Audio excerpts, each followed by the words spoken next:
হাজার মাসের চেয়ে উত্তম রাত সূরা আল কাদর। বিসমিল্লাহির রহমানির রহিম।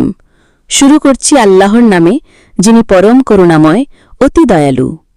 ইন্না আনজালনাহু ফি লাইলাতিল কদর। নিশ্চয়ই আমি একে অবতীর্ণ করেছি শবে কদরে। ওয়ামা আদরাকা মা লাইলাতুল কদর। আপনি কি জানেন শবে কদর কি? লাইলাতুল কদরি খায়রুম মিন আলফি শাহর। শবে কদর হল 1000 মাসের চেয়ে উত্তম।